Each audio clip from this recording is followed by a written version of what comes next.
So for many of you that were waiting for the censored section of the Andrew Tate interview that the lawyers wouldn't let us release, it's finally here. We can finally release that clip to you. Out of the 5-hour interview that we did in Romania, you can finally watch it. One of the stories Andrew tells about what him and Tristan did when they were arrested in the cell, how the Romanian government was trying to spy. I'm not going to say anything. They were trying to spy on them. He'll tell you the story, and I'm sure you're going to laugh and want to share it with everybody else. So having said that, enjoy now the uncensored section of the Andrew Tate interview. There's 3 camps. There's those that say, well, look, I'm already thinking he's guilty. I don't like him anyways. I need anything to get me to think he's guilty. Yeah. Whatever it takes. I don't have to do my own due diligence. I just have to hear anything. Then there's a camp that's a diehard fan. There's nothing you can do that they did wrong. In their eyes, it's going to be wrong. Then you have the people in the middle that are the reasonable ones, that are saying, you know what, let me look at this. Yeah. What about this? What about that? The people in the middle may say the following question. They may say, and I may have asked this question from you last time as well. They may say, Andrew, okay, if this guy is so innocent, how can they get you to go to the dungeon for 92 days? How can they put you on house arrest? How can they do all this stuff? Yeah. If you're somebody that was born in US, you lived in UK, how come somebody else isn't coming to bail you out? You got different lawyers. How is it that they can keep doing this to you if you're not guilty? What do you say to those people? Yeah, and once again, I have to be careful what I say because of the court case, but Romania has a law, or the law in Romania is basically, if you can prove to a judge that it might have happened, they're allowed to hold you up to 6 months during the investigation stage. So it's a very interesting scenario. I can give you an example. Let me give an example that doesn't link to my case. Let's say they decide you're an alien. And they go, we think he's an alien. We hear him listening to love songs about the moon, and we've seen some evidence of him looking at the moon at night saying it's beautiful. He might be an alien. And they produce a bunch of paperwork saying you're an alien. And then they'll do a profile on you, right? And they'll do your profile and saying, oh, well, he's smarter than the rest. Not sure where he came from, a bit unusual, blah, blah, blah. And they put it together in a nice piece of paper and they put it in front of a judge. And then the judge decides, say they stamp it or they don't. If they stamp it, they can put you under preventative arrest for up to 6 months to investigate you. Not because you're guilty of anything. We want to investigate him for being an alien. That's Romanian law. That's law inside of Romania. And that's what happened to me. They put together this dossier saying, he has lots of money, he's rich, he's brash, he's unapologetic in his views. We think maybe this might have happened. And they put it in front of a judge. Now, these papers I'm describing, I've never read. I'm just telling you how I understand, my basic understanding. I learned most of my law from the prison guards who were telling me why I was there. I'm like, brother, why am I here? He's like, well, this is what happens, da-da-da-da-da. Piece of paper was stamped and I was thrown in a jail cell. If I was guilty of anything, I would have been charged long ago. And we're going to talk about charges soon because I still believe they're going to attempt to charge me. But we're now approaching the end of the 6 months they can keep me under a form of arrest for without charge. Typically in Romania, when I was first arrested, the guard said, within 2 weeks, you'll have your indictment. I was like, 2 weeks? He goes, yeah, everyone gets charged quickly. Nobody waits 6 months for a charge. If they arrest you, they charge you, like every other country, right? The fact they've waited 6 months and gone into my entire life and attempted to find something shows they don't have a case. Why I believe it happened is because they didn't have a case when they were trying to hit me with this garbage, and they thought, you know what? If we put him all over the news, if we slander his name completely, there was a hotline set up. If you're a girl who's been hurt by Andrew Tate, call this number in the UK. A hotline. So they were attempting to use the media to find what they wanted. Nobody came to them and said this has happened. Nobody has any proof of any crime. They were saying, we want to find evidence he's done something. So let's put him all over the news. Let's put him in a jail cell. Let's make all the girls feel safe because he's in jail. And let's put him all over the news and say he's terrible. And then let's say, anybody who's been hurt by Andrew, call here. And let's call everyone who knows him and say, hey, if you have a bad story by Andrew, we have money for you. And let's call everybody and let's find somebody who will take the stand and put this guy in jail. And they found nobody. The overview of my case, the very simple overview is as follows. 2 American girls came to visit in April last year. Their boyfriends caught them at our house, because our house is quite distinctive, from an Instagram story. They said to their boyfriends, we don't want to be here, we have to be, and blocked their boyfriends. Their boyfriends called the cops. Cops called the American embassy saying Americans are being held. Police ran in. Now, I have no problem with the police investigating something like that. I think it'd be a terrible country where people call and say there's a kidnap of American citizens and they don't investigate. Sure, come. Cops ran in, realized it was all garbage. The girls instantly flew to Marbella to party, so they've gone. They let me go from the police station same day. That was the beginning of this human trafficking thing. Case should close any minute now, right? There's no case, there's nothing. Months go by, months go by, months go by, case file's empty, nothing's happening. My lawyer's saying, when are we gonna close this case file? Like, yeah, we're just waiting for some papers, we're gonna close it, we're gonna close it, we're gonna close it. Around the time I was canceled, things started appearing in the case file again. They start spying on me again. Very interesting that it happened around that time.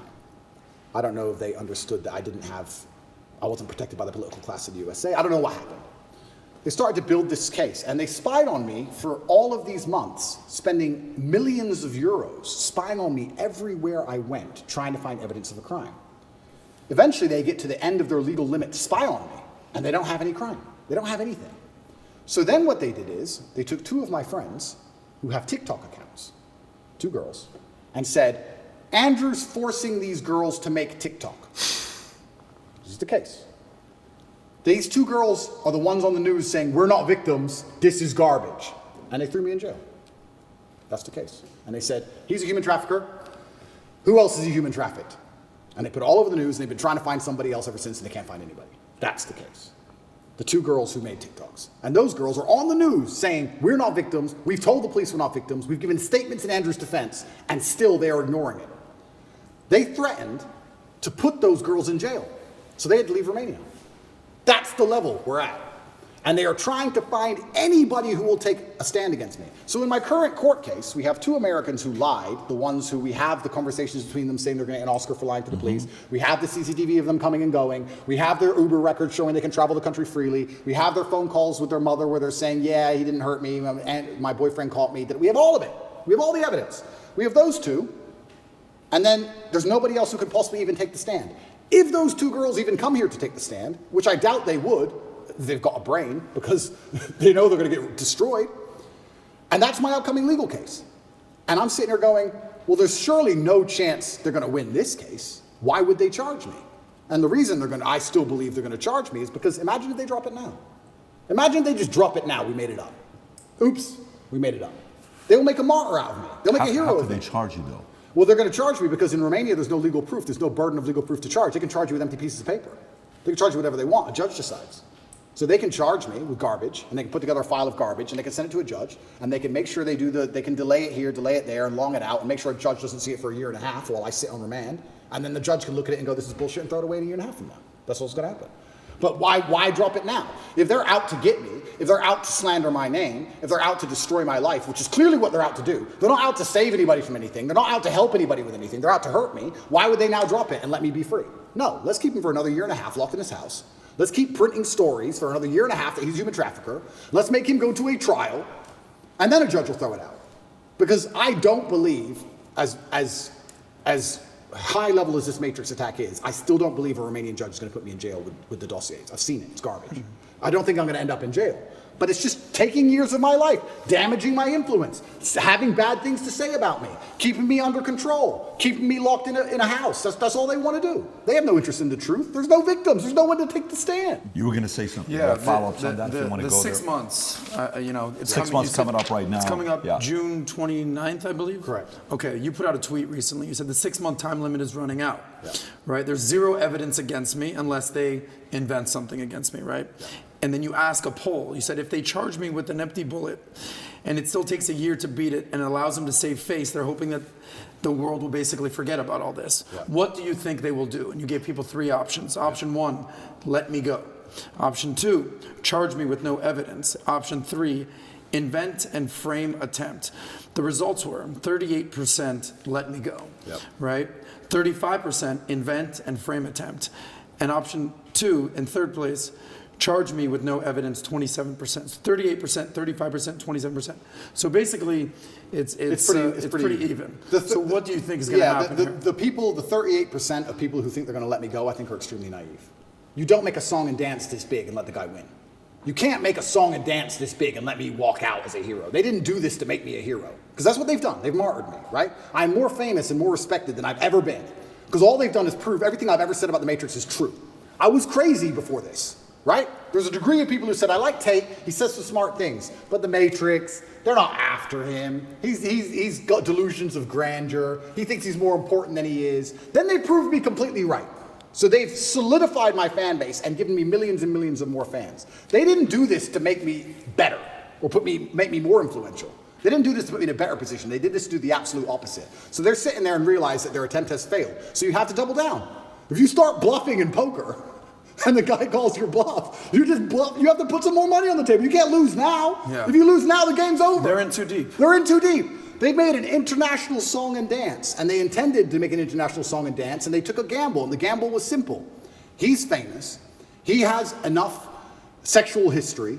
We will find somebody who's upset with him. We'll find an angry ex-girlfriend. We'll find a bitter girl. We'll find somebody who will take the stand and wreck him. And they failed because I'm not a bad person. I've had so many ex-girlfriends call me and email me and say, I haven't heard from these girls for years. Police will not stop calling me. I said, why? Have you told them? I've told them they will not stop calling me. They ask if I can give a personality profile on me. What does that even mean? I thought this is Law and Order. Yeah. I thought this is a Korean personality profile. What garbage are they trying to just extract from people just so they can get enough pieces of paper in a file? Are those people going out and saying, I got a call from the cops, asking me questions about Tate, et cetera, et cetera? Are they going out? Well, the thing is this. Because a lot of these women I haven't known for a very long time, they're in a difficult situation, right? Because they're married now. They have new relationships, or they have children, or whatever. They don't want to be known as Andrew Tate's ex. Their man certainly doesn't want that. It's not easy for them to now stand up and be my advocate, right? They send me an email. I'm like, look, I hope you're good, and this is unfair, and I hope you're good. But they don't want to get too involved in it, and I don't blame them. It'd be unfair for me to say, yeah, go and start telling when you're Andrew. Her man may not even know she's my ex. Like, no man wants that. This could have been 5, 10, 15 years ago. Exactly. So, but nobody's snitched on me. Nobody sold me out. Nobody. And I think the Matrix is extremely surprised by that. They can't believe it. So they start making people up. They can't believe it. Back to these results. If you're saying that the people who voted 38% let you go are naive, the other two options, charge you with no evidence and invent and frame you, what do you think is going to happen? I think there's too many eyes on it to truly frame me. I'd like to believe there's too many eyes on it for them to effectively frame me. I think if they were going to frame me, they would have done it by now. I'd like to believe. This helps me sleep at night. So I believe they're going to charge me with a very, very weak case with basically nothing in it. And the goal is just to keep me on house arrest for as long as they possibly can. Delay it, long it out, give the media reasons to lie about me for more years, keep me under control, keep me here under the threat. I go to sleep every night. Every morning, I wake up instinctually at 5 a.m. because that's when they raid your house. I wake up at like 4:59. I just fucking shoot up because they busted my house 3 times now. It's not nice to have a bunch of men with guns bust in your house. It's not a nice experience. So every single morning I wake up expecting them to just turn up again with something else and drag me back to a prison cell. Who knows what? They'll just make it up. But the fact they made up this particular crime is because it's a hit piece and it's a slander on my reputation. If they would have done the same thing, let's say for tax evasion, would anyone care? No. Oh, rich guy didn't pay a piece of paper. No one cares. We have to hurt his name. Human trafficking. Think about that. I said this to the judge. How does it make sense a man with no criminal record who is financially successful decides to begin to human traffic at 35 years of age? I have no financial motivation. It's clearly not my personality profile. I don't need money. Why have I begun to human traffic from nowhere? It doesn't even make any sense from a pure logical perspective. There's no motive to the crime. Who have I human trafficked? Who is the victim? There's no victims and there's no motive. And here I am on house arrest. It's insane. So yeah, it's genuinely intimidating. I don't know what's going to happen next. I believe they're going to try and charge me with the garbage they have. And I think what they're trying to do is just hang it over my head and keep me afraid. I want to ask you one more question regarding human trafficking, because this is a heinous charge, or Absolutely. allegedly. Absolutely. I mean, this is not lightweight stuff. You famously ran a webcam business. Correct. Perfectly legal. Yep. Nothing wrong with that. I mean, Yep. I can't tell you how many women are doing OnlyFans these days. Yep. Webcam business. Yep. How much of a reason was that a correlation for the human trafficking, the sex trafficking, the webcam business? How much did they correlate that to? Well, he must be human trafficking. He's running a webcam business. They've linked it ideologically, but nothing in the file has anything to do with that. And none of these 2 American girls had nothing to do with that. And the girls they've selected to become victims who do TikTok, who are not victims, had nothing to do with that. That was a long, long time ago. They're completely unrelated events. It's just they're using that as an ideological base. Well, he had the webcam business, so he's guilty of the, which is insane. So there's no correlation. Zero correlation. So they haven't even charged any of the webcam business Zero. any of this. Zero. And what's crazy is... It's crazy, because people assume that, right? It's crazy because 1, it's not illegal, and 2, you can go drive down the high street of Romania. There's webcam studios it's one of the most popular businesses in the country. It's not even illegal. And that was a past life. You're talking about something that happened 10 years ago. It was that long ago. It was about 10 years ago, yeah. It was at the very beginning of it. The very beginning of the whole idea of that industry. So it's just an ideological attack. And I also, from the flip side, because I try very hard to not be emotional about things, and I try very hard to think of it purely, absolutely logically. And with brutal logic, although I'm unhappy with what's happened to me, with brutal logic, part of me can understand it. Because it would be unprofessional of me to be so emotional about my time in jail to not understand it. Now, when I say understand, I'm not saying it should have happened, and I'm not saying I'm guilty. What I am saying is, if I was an 85-year-old Romanian woman who's a judge, who doesn't speak English, and Andrew Tate walks in with his bald head and his muscles, and I look through the file and I see Ferrari, Aston Martin, Bugatti, Rimac, Kernenberg, money, money, money, money, money, money. Then I see, girls, girls, girls, girls, girls, girls, yachts, private jets, and then I have a dossier from DCOT. He might be bad of something. And there's a bunch of papers in there. And I have 10 minutes to read it all, because that's how long they have. They don't read the file at all. They just skim it. And then I stand there in English, don't speak Romanian. I didn't do it. Part of them's going to go back to jail. Bullshit. I get that part. I actually do. I'm logical enough to say to Tristan, you know what? That old lady, of course she goes to jail. She doesn't understand what's happening. She doesn't get any of this. She doesn't even know what the internet is. You think it's that simple? I think it's just perception. I understand I have this perception. Mm-hmm. And I think a lot of people who are also dislike me, a lot of the reason they dislike me so much is my perception. I've had people who say, I hate what you say. I say, what do I say? And after talking to them a while, they say, it's not what you say, it's how you say it. Of course. It's the perception of aggression. It's the perception of masculinity that they're afraid of. It's not even the words. They might like the words. Mm-hmm. It's my delivery. So I understand perception can be reality to a degree. I accepted that maybe the first month I was in jail. I was like, Tristan, this is garbage, but you know what? We've got these fancy cars, and we live in this big house, and we've got guards and guns in our house, and whatever. But by month 2 or month 3, I was like, this is insane now. They should have read the file by now. This is insane. So I do understand that part of it. And I understand that if somebody is really, truly, completely matrix-minded, they might look at the media and all this garbage and go, oh, well, he must have done something. But these are people who have never had any experience with the legal system and don't know how these things work. When you have experience with the legal system, you understand none of it's real. In any country. In any country, none of it's real. I remember during COVID, my friend was buying a house. I said, don't buy that house. He said, why? I said, because you don't own it. He said, what do you mean I don't own it? I said, I hate property. I hate the idea of property. When you make so much money, you kind of have to buy it, because there's nothing else to do with your money. But you kind of have to buy it. But I was like, when you think you buy a property and you talk about ownership, you don't own it. Because they'll give you a piece of paper saying you own it, but if you piss them off enough, a judge stamps a different piece of paper, and now it's not yours anymore. That's it. That's the game. I own this house. I worked my whole life for this house. Unless you don't comply with COVID lockdowns, and you get a fine, and you don't pay the fine, and they add money on top. And then you don't pay that, and they take you to court. And then you don't turn up, and they take you to court again. You don't turn up. It escalates to the point where someone turns up and says, you owe us $400,000. We're taking your home. Like, you can't take it. I own it. I bet you don't. The judge says you don't. What judge? Where?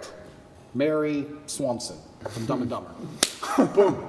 And it's over. Samson. Yeah, Samsonite. Yeah. And that's the game. No. As soon as you deal with a legal system, you realize you get pieces of paper put in front of you with names on them you've never heard of, stamps you've never seen before, and your life's fucked. You're like, what? I can't leave my house now? I can't leave this room? I've lost all my cars, I've lost all my diamond watches, my gold, my money, they've taken everything? Everything. Everything. Over 15 million euros of assets, everything. They seized everything when they ran in here. All of it. With a piece of paper, with a stamp in a language I didn't understand, saying we're taking it. Andrew, you mentioned, the cars, the Bugattis, the women's, the yachts, the boats, everything that you stand for, everything that success stands for as a man. Yeah. You touched on this a little bit about an old woman judge. How much of basically what's happening to you is just sort of the reverberation of modern feminism attacking toxic masculinity? You're the face of quote unquote toxic masculinity, and they're like, we got him. Yeah. How much of that is going on here? Yeah, that's what they call me. I think I'm the face of unapologetic masculinity. I'm not apologetic for anything I do. And I also think that I understand when you have a message which is complicated, and masculinity as a whole is a very complicated tapestry, that the best way to instill it and teach it is to break it down to its core beliefs. So I've evolved way beyond Lamborghinis and chicks, right? But masculinity as a whole is a very complicated tapestry. You need to have the emotionality. You need to have the times you feel like crying and you don't. You need to have the times you can be aggressive. You need to have the times that you can be violent to protect your family. It's very complicated. And you can't teach that, especially to the young generation, in spite of the constant propaganda they have coming in their ears, very easily. So I break it down to a very core message. And the core message is that I have financial freedom, so it's hard to tell me what to do. And I have sexual access because I'm respected by women. And I have a good network because I'm respected by men. I break it down to those core things. And those core things are what I build that's how you build the tapestry of masculinity. Because if you don't have those three core things, you can never build the rest of it. That's the beginning of it. If you don't have those three things, it's hard to build the rest. So anybody who doesn't look into my message properly, I mean, I'm sure these people who are after me have never listened to me speak at length, ever. Ever. They just look at a picture. He's on a boat. There's 3 girls on the boat. There's no way those girls are happy with that, because my wife hates me. And there's 3 of them. So he has to go to jail. And that's what's happening. It's that baseline. I truly believe it's that baseline. But how else can I teach my message, as complicated as it is, without first breaking down and proving you have success in the most core levels of it, right? Before you learn to box, you jab and you cross. Before you do all the complicated stuff, you do the basic stuff.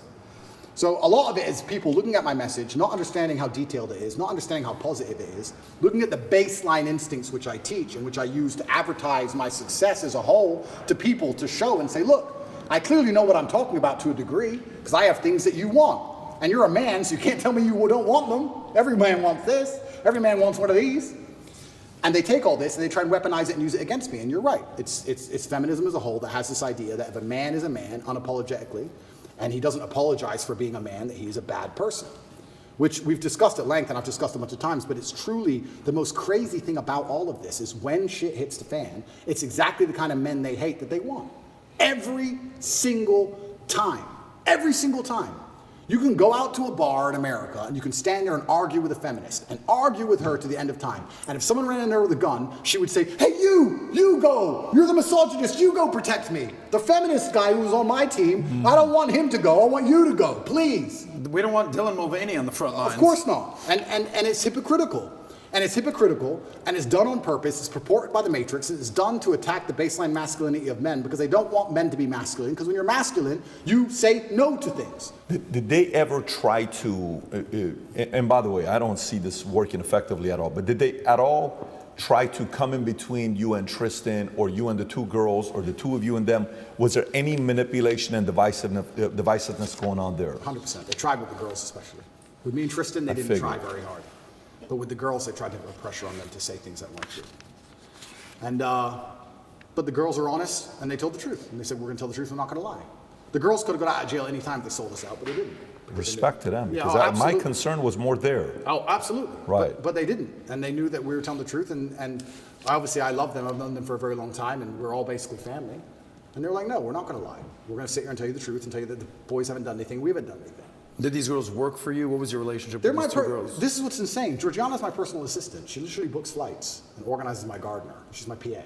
And the other girl, Luana, Tristan knew. I'd never met her before. I met her once in my life before. We're an organized criminal group. I saw her at a party once, like a year and a half ago. I was like, what are you doing here? She's like, they need 4 people for a group. You can't have an organized criminal group with 3 people. Is that the number? 4 by law. So she got picked up. Are you kidding me? Yeah. Because they had text messages between her and Georgiana talking about a TikTok account. So that's what they call her. Oh, these are the TikTok girls. Yeah, TikTok, yeah. No, the 2 TikTok girls were victims. But after those are 2 different. After giving statements in our defense, they were threatened with jail. They said, well, you're not victims, you're suspects. And you're going to go to jail. So they left her in. Why did they put you guys in the same cell together? Why were you and Tristan together? So much of this podcast we're going to have to cut out, if I'll tell you. So much of the podcast we're going to have to cut out until after. I'll tell you. Because they bugged our cell. So when me and Tristan were separate, and then we ended up getting put in the same cell, me and Tristan instantly knew. I was like, hello. He's like, oh, hi, how are you? I was like, good. And I was like, why else would they put us in one fucking cell? So then we start talking about Ricky Tan, the crime boss from Hong Kong, and how Carter and Lee are the only ones who can stop him. And what we were doing is describing the plot of Rush Hour 2. We're describing Rush Hour. A good old Chris Tucker reference. They're in the case files. Ricky Tan, Carter, Lee, all of it. Hong Kong, all of it. It's all in the case files. You're joking about that. 100% truth. Talk about Rush Hour 2. And then I said to Turned Tristan, into a buddy comedy. oh in yeah, jail. yeah. So we're talking about Rush Hour 2. It's all in the case file. Carter, Lee, Ricky Tan. It's all the wiretap. And then I said to Tristan, I whispered in his ear, I was like, they bugged this cell. Let's prove it. So we started talking about Ireland. I said, I wonder if they found the assets in Ireland. They took everything in Romania. I wonder if they found the assets in Ireland. We talked about it for about a week, and then we saw it on the news. Investigation expanded to Ireland. Neither him or I have ever been to Ireland in our lives. Never been there. No connection to it. So I was like, look, told you. I was like, yeah. So we continued to talk shit. So that's why they put us together. So we had to kind of develop sign language in the cell. So we didn't talk very much because everything was being listened to, right? Wow. So we had just like sign language between us. And how are you getting this information? Like when the Ireland thing broke, who's conveying this There information? was a tiny TV in the corner. We did have a TV, but it was all Romanian news. It was only Romanian news, so there's no entertainment value. I don't speak Romanian, and it's just Romanian news. But when my face would come up, and then Ireland would come up in the news. So they tapped our cell. They wiretapped our cell because they had nothing. It was about a month in, and they thought maybe they'll talk about what we need. Now, at what point did you know that's the right approach to take? Was it immediate? As soon as we saw each other, we knew that why they put us in there. We fucking knew instantly. 100% they've tapped this cell. Why would they put us together? Doesn't make any other. By the no way, other reason. great move from you. their end, but Well, great yeah. move for you to counter that. And this is my point. The incompetence of my enemies. This is my point. I keep winning. I keep winning every game. Every chess game they put me down for, I just checkmate them. They must hate me. It's no longer just law, it's personal. These people hate me. They go, I have an idea. I know what we can do. Let's take Tristan from that cell. Let's put him in Andrew's cell. Let's give him a medical paper, and let's pretend he needs to go there for a medical reason so he's closer to the doctor, and let's put them together, and let's wiretap it. And let's take Andrew out, because they took me out that morning. Let's take him for an interview at DCAL, and let's waste his time so we can install the bugs, and then we'll bring him back, and the next day we'll put Tristan in, and this is our plan. And then Carter, Lee, crime boss, Rush Hour 2. And then when they find out it's a fucking movie, they hate me. It's personal. Andrew, if that's they true, hate me. that's the funniest thing Thank ever. you, thank you. How confident are you that things are tapped here in your place? I've had this place scanned. Okay. I've had a team from Sweden come, and they spent about 4 days going through everything. But I still pretend it is. Sure. But they didn't find it. Okay.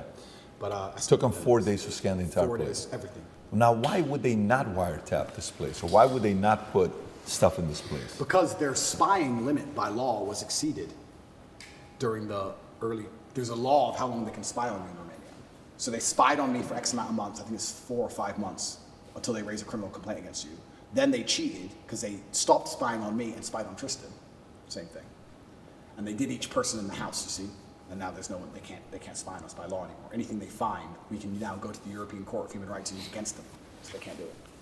So that's why we think this place wasn't bugged. But when I first got out, the first 4 days, everything was scanned. Of course, you have to. I mean, Everything.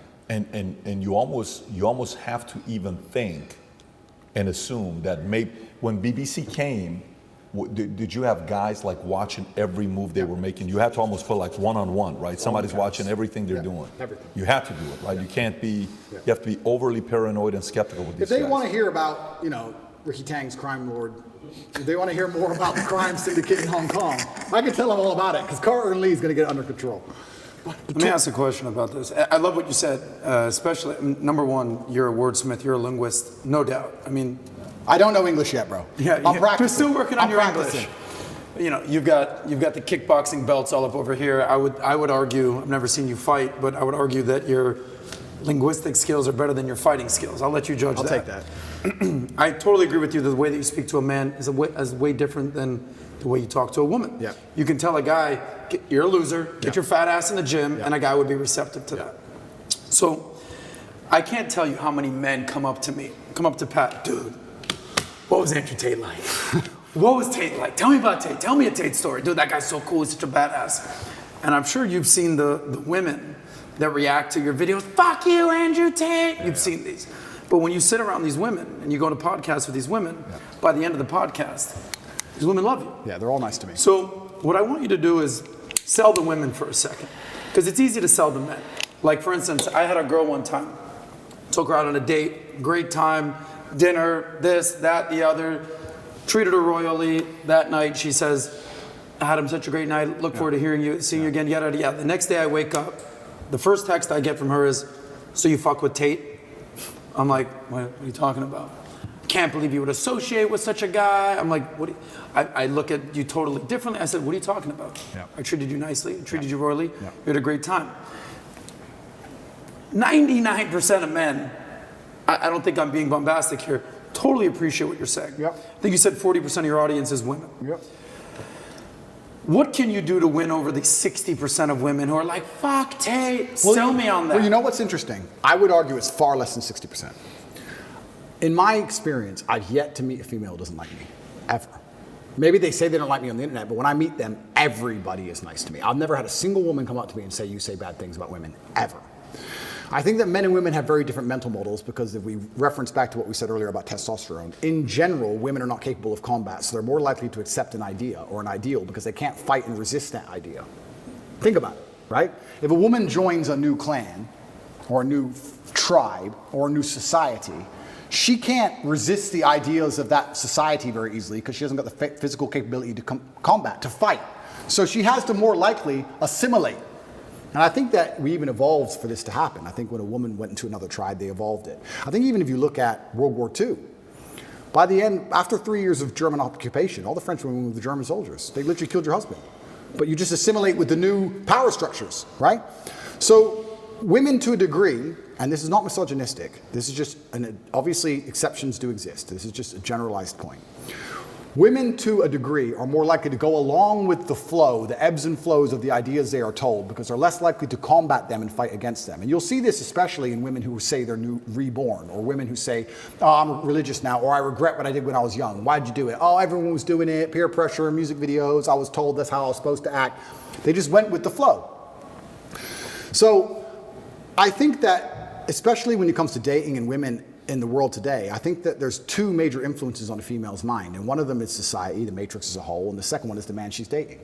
I think if she was dating you long enough, if she was dating you a little bit longer, she would have already intrinsically changed her mind. I think every man knows what I'm saying is true. If you date a woman for a few months, by the end, your favorite song is her favorite song. Your interests are her interests. Your favorite car is her favorite car. She just Your favorite team is definitely her favorite team at that point. That's how it goes, right? Yep. So, and I think that's one of the beautiful things about being in a relationship. I absolutely love when my woman pretends to care about cars. She doesn't have a fucking clue. She doesn't care. She just, wow, this one's purple. Yeah, it's purple. Get in. I love this one. Because she knows I care, so she pretends to care. That's part of the beauty of it all, right? So I think women have two major, all of us, all people, men as well, have two major impacts on their mind. We have the matrix trying to tell us certain things, and then we have our partner or peer pressure trying to tell us other things. But I think men have a more natural inclination, especially if you're an alpha male, to resist and look and think, no, I disagree with that. Women are more likely to go, oh, well, that's what was said. So I've never met any woman who disagrees with me. I've yet to meet them. Maybe they exist in Miami. I look forward to going and meeting them myself. I would guarantee I could sit on any panel of women who disagree with me, and by the end of it, they wouldn't disagree with me because they would understand my ideas better after I've explained to them. And I would explain to them in a way that make them understand it. And by the end of it, I guarantee, like every other podcast I've ever done, by the end, every girl sitting there who disagreed with me at the beginning is saying, he's right, he's right. Watch Fresh and Fit, watch it. By the end of it, they're all like, well, he is right every single time. So it's just about a matter of communication. But women certainly have adopted a lot of the matrix-minded, a lot of the matrix ideals, even more than most men. And I think that's just because of the biology. I think that's the difference in biologies. And that's really scary, right? Because like I said, it's a race to the bottom. If they can poison all of one gender, then they can poison all of the other. That's how they do it, because there's no point in being moral in a rigged game. So yeah, it's difficult, especially in the Western world, because Western women have a particular degree of psyop that's being purported upon them that they don't have in other places. Eastern European women don't believe being a slut is a good way to act. They know that's wrong. They know it's because they're more religious and they're more family orientated. Let's take this country. Romania locked me up, but I lived here for a reason, right? We can discuss the case and what happened to me, and I can be upset about it, but I am not the kind of person who is too emotional to be professional. And as a professional, I can remove my emotions and look at things logically. We're in one of the poorest countries in the world, which is safer than America in every single possible metric you can measure. All of them. How do they do that? They do that with a very strict legal system. That's how they do things. When I was in jail, I met a boy walked in. I said, why are you in jail? He goes, I was looking in a car window. Might have broke in, might have not. Looked in the window, jail. 2 weeks, sitting in the cell. Will he look in windows anymore? Will he break into a car? Doubt it. They have a very strict legal system. So whatever they do with their very limited resources works to keep the place extremely safe, right?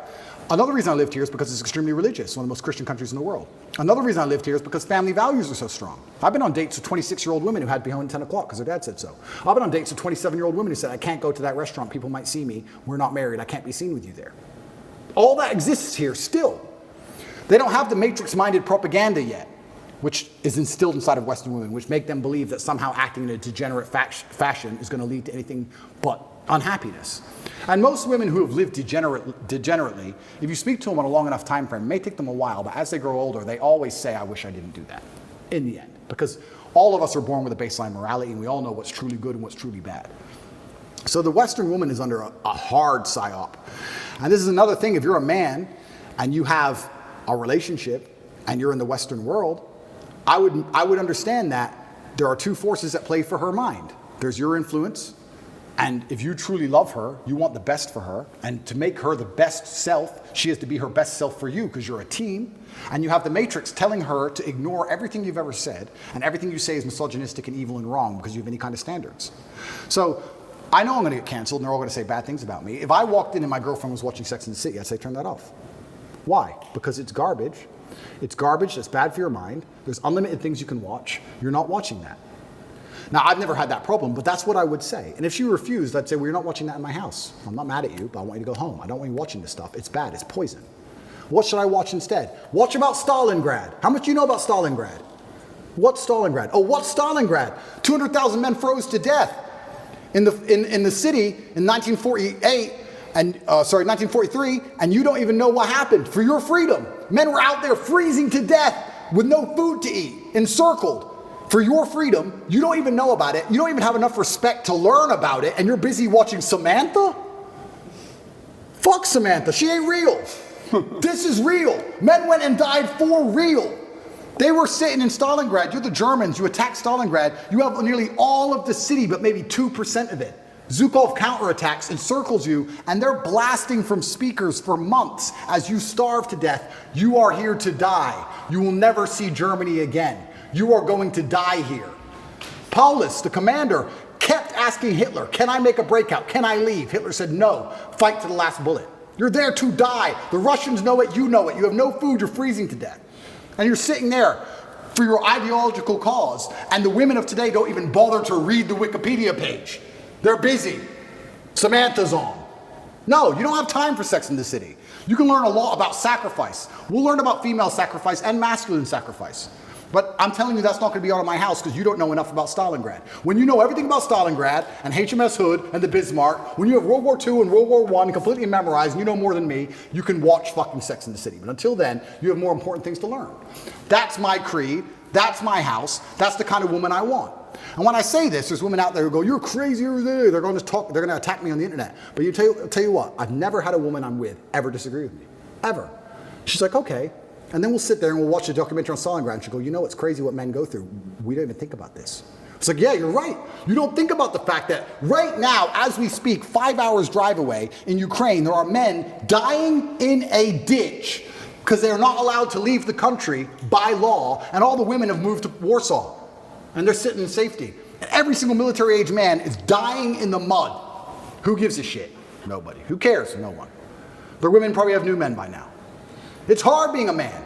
Masculine struggle should be respected by all genders, male and female. The more we respect masculine struggle, the better the world's going to be as a whole. So yeah, especially if you're a man in a relationship in the Western world, you have to be very careful what psyop is going into your woman's mind. Another thing, this goes down to complete basics. I've had girlfriends before. If you're going to complain about our relationship or complain about me to your friends, we may as well just break up now. Because you're just going to complain about negative shit about me to them. And then you're not going to mention me for 3 months, and you're going to complain about the next argument. And over a year, all they're going to hear are these arguments. None of the good stuff in between, none of the smiles, none of the holding hands, none of the kisses, none of the hellos, none of the times you made me a coffee and we hugged, none of the good stuff, just the bad stuff. And she's going to be a negative force in your ear, and you're going to go out with her, and she's running her mouth in your ear. You're listening to her. She hasn't even got a stable relationship. I don't know why she has any opinion, because she's miserable. Like, what is all this garbage? You have to protect the minds of the people you care about and love. I protect the minds of my children and the woman I love. That does not make me a misogynist. I don't care what they try and say about me. I'm not a misogynist. I just care about the people I love, and I want the absolute best for them. And I want them to understand me and me to understand them and us all to understand struggle and the values of the creed and the values of the last name and do our best for each other. That makes me a bad person in the modern world. But to answer your question, if she was with you longer, she would have changed her mind. I was with her one night. Let me ask you a follow-up question, because I think you bring up such a good point. Women of the West versus the women that you've been associating with in Eastern Europe, and the sexual liberation and the feminization and everything that goes on in the West. One of the biggest comedians in the West is a woman called Chelsea Handler. You know who this is? I've heard her name. I know her face. You talk about Samantha from Sex and the City. She's the epitome of that. She's pushing 50. She talks about she doesn't need no man. She doesn't need no kids. She's happy by herself. She's drinking alcohol, chugging vodka, taking pills, masturbating all day. And that's her life. That's her ideal life. And she's encouraging women to be that. You might not know who she is, but you have a framework of who she is. Yeah. Thoughts on women that go down that path, and then who is that woman of Eastern Europe? Is there anyone in Eastern Europe pushing that agenda here where you live? Zero. Literally, genuinely zero. None. If you're a man and you're dating in Eastern Europe, the biggest problem you're going to have is that every single woman you're dating is going to want kids within about a month. In a month? About that. If you're a man, and especially if you have some money, and not because they're gold diggers, because you're a man, you have to take care of them. If you're a man and you can take care of her, and she knows you can pay the bills, and you've been dating her for a month, and things are going well, she's going to start saying, when are we having kids? That's her goal. Her goal is to find a rich man who's going to give her children, not because she's a gold digger, because she wants a family and she wants to be taken care of, and that's what she wants. Completely different motivations than the West. When you talk about women who look up to Chelsea Handler, that's because they don't have an equal and opposite force. This is how we save the world, by making men worthy of respect. A woman like that, if she dates a man, unless she respects that man, she's not going to adopt that man's creeds. So you need to make a man worthy of respect. So when she's listening to Chelsea Handler garbage, hopefully he gets her early enough and her life's not completely ruined, and she meets a man of quality who she respects, who says that's not the correct way to live, and she goes, you know what? I love you. If you don't think that's the correct way to live, I'm going to try living your way. And they'll naturally incline to that. I'm going to make sure this argument isn't gendered before I get attacked for being a misogynist, because this happens with other genders too. This happens with men. If you take one lazy idiot and put him around 5 killers, he'll either improve or leave. It's one of the two. He's not going to stay the same and stay part of the group. That's peer pressure. That's how it works. Best kind of pressure. It's the best kind of pressure. Positive peer pressure. Absolutely. So it's the same with everybody. Everybody influences everyone. And a lot of these women, the reason they follow these paths and do this destructive stuff is because they don't meet a man they respect enough who can put them on the right path and save them. And save them. I would like to think there's women who I'm no longer with, and I'm not going to give any details of because I don't kiss and tell. There's women whose lives I saved. And I will say that. There's women who I met in a nightclub, and they got with me for a few years. They weren't clubbing anymore. They stopped all that crap. Not talking to them stupid girls who are doing that stupid junk. Nothing. They were a good girlfriend to me. We broke up. Then they met their next man. Now they're married. Moved on. I would argue that if I left them in the club scene, they would not be married right now. They would certainly not be happy. Not like they are now. I literally saved their lives by just saying, there's more to life than that garbage. Tate, crazy question for you. Sure. If the audience is looking, and only you know the answer to this, you and your brother, have you been with more girls or less girls that the world thinks? Do you know what I'm asking? I know exactly what And you're there's a reason why I'm asking this. I'm curious to know what you think. Okay. It was a curve. So when I was younger, it was a lot more than people think, and now it's a lot less than people think. Okay, got it. So there was a time when the number was ridiculous, but as I've grown older, I have completely lost interest in it. When was that? I think, what age? Yeah, I think once I got past 30. By the way, this is a very important topic here, and you'll see where I'm going with this. Yeah. Go ahead. So I think a lot of it wasn't even particularly just with my age. I think a lot of it was to do with my influence and also the way the world was changing. Women are a massive attack vector. In my current life... Massive what? Attack vector. Attack vector. They're an attack vector because they are a weakness. On the chessboard, if you can't attack the king, you attack the queen. The queen has to move. It's an important piece. I say this to any woman I'm with. You are the queen on the chessboard. You're an extremely important attack vector, and I'll give you examples of it. Even in jail, the experience I was just in. Do you know how many women rolled on their men when the woman found out that he was having an affair or had kids behind her back or something? Do you know how many of them turned witness? You'd be surprised how many women, once your man's arrested and he's been in jail for 6 months and you haven't seen him for 6 months and the bills ain't paid and you're under pressure now and you're stressed and you're a woman, you don't want to pay the bills and my man's in jail. Oh, look, he had an affair. Oh, he had kids behind my back. Oh, well, yeah, he did hit me this time. You'd be surprised. You will be amazed how quickly it'll happen. Women are an attack vector. They're not just an attack vector for law enforcement because they'll always try and turn the woman on you. Watch any crime documentary. turn on a crime documentary, watch any of them, and they'll say, we tried to arrest Mike. We couldn't get any evidence on him, so we arrested his girlfriend. Every time, put the girl under pressure. You're going to jail too. You're going to jail too. You're going to jail too. Rolls. Yeah, he did it, but don't tell him I said anything. But women are an attack vector. They're also an attack vector for your enemies. They absolutely are. The number of times I've been with a woman in a restaurant and I see on her Instagram story the restaurant, I'm like, delete that story. What are you doing? We're still in this restaurant. Well, it's just food. It's not just food, because in the corner of the napkin is the restaurant logo, and we are sitting here right now. Yep. And I can see the door, yes, but there's another entrance there, and now they know I'm here, and my Bugatti's outside. Delete that. They'll get you killed. In fact, I think there was a famous rapper who got killed exactly that way. Pop Smoke, yeah. There was a couple others who, some girl put up some post, and now he's dead. What's she doing? She has a new man now. Women are an attack vector.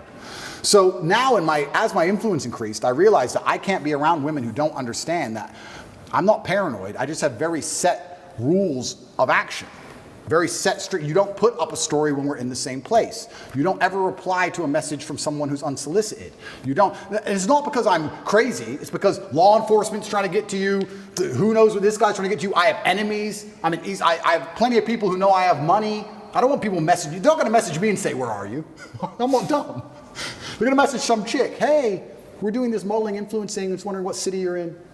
I'm like, you got to be very, very careful.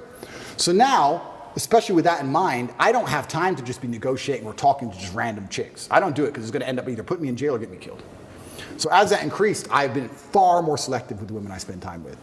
But when I was younger and I was less important, there was a lot more of them. So that's the answer. The women I know, the women I have now and associate with now are good women who are very well trained. And when I say trained, I don't mean that in a negative way. I mean, I've shown them how my life works. They get all the benefits of my life. You get to fly on private jets. You get to stay in 5-star hotels. You get to ride around in Bugattis. You get it all. In return, there has to be a specific security protocol from both sides, from both enemies, because they're out there. So yeah, I now have a lot more respect for a woman who, I'm no longer interested in just random chicks. I want a woman who I know would wait for me if I did 10 years. That's what I want. That's what I find interesting. That's what I'm in love with now. I can't be in love with a random chick. Also, once you get to a certain level of fame and influence, you're no longer winning the exchange. I feel like a lot of men like going out there and pulling girls because they feel like they won. Haha, look at this hot girl I got. Whereas if I go to the club and get a hot girl, oh, okay. Me, the famous millionaire, the most Googled man on earth, got a hot chick. Who really won here? Who pulled it off? She did. She'll brag, or rat, or kiss and tell, or ask for handbag. Like what did I win? Sex? Who cares? It's uninteresting to me. I don't want a child with her. I don't want a family with her. I don't want a future with her. So why do I even want her at all? I'm really beyond all of that stuff. So now, it's kind of funny. In jail, I got thousands of love letters from women. Thousands. I got thousands of love letters from women in jail. Did you read them all? I read every single one. Yeah, but you have time, but you went through all of them. All of them. Got it. Thousands of love letters. Craziest letter you got? What's the craziest letter you got? A lot of poems. One had drops of blood on it. She did a little cut. Lots and lots of love letters. Lots just saying that I'm the last man. They've been in love with me and they watch all my podcasts. And they were with, one of them said she was with her ex-boyfriend. He started watching me, then she started watching me, then she wanted me, not him, and got rid of him, and all this craziness. But I didn't trust any of it. Is it real? Is it an agent? Is it a psyop? Who's she? Is she crazy? What if I sleep with her and she says I did something to her? What if 13 years later she contacts the BBC? Garbage. That would never happen, Andrew. I don't talk to any new chicks. Same as I don't have any new friends. I don't talk to any new chicks. No new girls. That's what I thought. And we talked about BBC earlier, you know, and BBC and Philip Schofield and ITV and all these guys. Yeah. And they had another guy back in the days, Jimmy Savile, you know, who there's a documentary on him. That guy's darker than a lot of these guys. And they knew and they kept him for a long time. And stories have been out there. Woody Allen, we talked about Woody Allen. We talked about a lot of different guys. And Woody Allen married the stepdaughter when she was 5, 6, 7 years old, ends up marrying her and says, hey, you know, he's one of the greatest such and such of all time. And that whole industry of what it's doing. Some will say, well, you know, it's not really as real as people think it is. Some will say it is. Some will say, well, this whole movement is because of that, you know, LGBTQ, that's taking place with kids, and it's a next step of what we're going to next. What are your thoughts with the topic of pedophilia? Yeah, okay. Firstly, I would never kill myself. That's the first thing. Jesus. Right. I'm giving you easy questions. No, it's a soft topic. It's not like a heavy topic. No, but it's true. But that's the final line of morality they're trying to pierce. Like I said, I have no problem with gay people. And then we talked about LGBTQ and how they're trying to mix it all together and take people who are on the extreme end of the spectrum with people who live fairly normal lives. You can be a gay person. This is another thing I want to make clear. You can be a gay person and live a very normal life. You can also be a gay person and be a degenerate. Deciding to get naked in front of children has nothing to do with your sexual orientation. That's just the fact that you're a degenerate person. It doesn't matter if you sleep with a man or a woman. The fact that you want to go and walk around naked in front of kids is degenerate behavior, regardless of sexual orientation. It has nothing to do with it. It's only accepted if you're homosexual. If you're heterosexual, it's a crime. For some reason, if it's a homosexual, it's not a crime, but it's the same act, and it's degenerate. It's the final line. The final line is children. It's the final line of sexual morality that they're trying to attack. They've attacked every other line. It's the final line they're trying to pierce. And I think a lot of this pedophilia comes down to, control. I'm going to say something else which is not safe for work and probably going to get me canceled, but I'm going to say it. It's in the last 15 minutes, It's so fine. they're not going to watch the whole thing. You're right. I'm mixed race. I'm half black, half white. The black side of my family, both sides of my family, because I'm in the middle, they like to make slight racist kind of jokes at each other, right?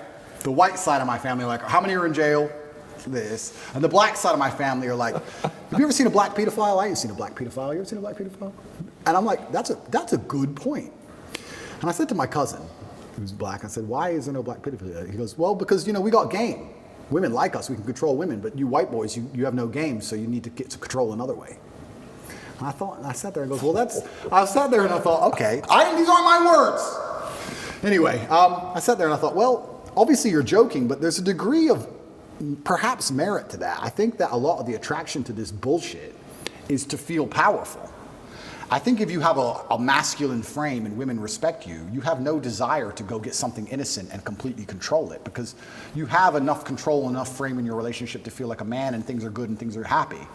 But if you're like a very overweight loser weirdo and no one ever respects you or looks up to you and you can't control anyone on any level, not control in a negative way, but just be respected or looked at or admired, then they end up leaning towards this degeneracy because maybe they can make a child admire them because a child's so innocent and so young and so naive.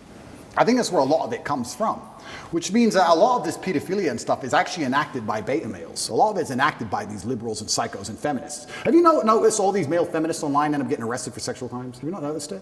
They all do. They're all pedophiles and weirdos. All these Antifa guys and all these people who talk about virtue and want to save the world, they're the ones who are actually out there hurting people. So, yeah, what Mel Gibson is doing is super interesting. It's super interesting that he's attacking the most liberal establishment on the planet. Super interesting that he's attacking Hollywood, which is obviously the heart of the liberal propaganda machine. And he's saying they're the worst people on earth. And I sit and say, well, if you take these people outside of Hollywood, would they matter? This is a really interesting point. You can actually apply this to nearly any job. If you took you away from your sales job, or took me away from my role, or you away from, let's say you had a sales job at a specific company, you would still be a good communicator, you'd still know how to speak, you'd still have charisma, you'd still be a man of status, you'd still know how to walk, you still have a presence, you still know how to behave, right? There are certain people in certain establishments where if you strip them of their title, they're nothing. If you took Harvey Weinstein away, or Weinstein, whatever his name is, away from Hollywood, he's just a fat, old, ugly dork. That's all he is. He's only something because of Hollywood. Outside of that, he's nothing. These are the people who end up using their influence in whatever sphere they're in to do negative things, because outside of it, they ain't shit. If you're a real G, if you're a real man, if I was in Hollywood, I was a real man, I wouldn't have to use Hollywood to get girls, I'm fine. I think a lot of this stuff is run, I think a lot of these people who are doing these things are just not very good or very impressive people. Oh yeah, you may be a big shot in Hollywood. Delete that from your resume, who are you? Oh, you ain't shit. Sit down and talk to these people. What have you even done with your life? You ain't shit. You made it to the top of Hollywood by what? Who even knows how you got there? Wink, wink. You got there through whatever. So I think that's what a lot of this stuff is. And going back to everything we've been saying so far, Andrew, how do you solve pedophilia? I think if a man has a healthy sexual relationship with women and has options and feels respected by women and enjoys the company of women and women like him and admire him and look up to him, he will have no desire to go down the route of sexual perversion and chase children. I don't think he ever would. Why would he? Right? What my cousin said was only a joke. But sometimes there's a degree of truth in the humor. He's a young, good-looking black guy on the football team. He gets girls. Why would he do this dumb shit? When you see some fat, overweight video game loser, they're the ones on the TV doing it. So, once again, like nearly any problem on earth, Whether it's pedophilia, whether it's school shooting, whether it's men's mental health, whether it's women's mental health, whether it's female promiscuity, no matter what it is, whether it's crime, no matter what it is, how do you fix the problem? By building men of caliber, by building men of capability and status and honor and dignity, and by building men of ability to be good standing citizens who are respected by their peers. All of it comes back to improving men. All of it. Every single problem you can possibly name, even pedophilia, comes back to building strong men of capability who are respected. That's all. It's the baseline of humanity. Men always has been the baseline of humanity. And that's why nearly every problem we can name, whether it's pedophilia, whether it's anything else, school shooting, whatever, all of them are in a direct negative correlation with masculinity. So crazy, right? The things that they did, especially with the Rush Hour story when him and Tristan were there kind of like playing along. Imagine you're on the other side listening to this and what are these guys talking about? Anyways, if you enjoyed this, and for some of you that never watched the 5-hour full interview, click here to watch that interview with Tate. Take care, everybody. Bye-bye, bye-bye.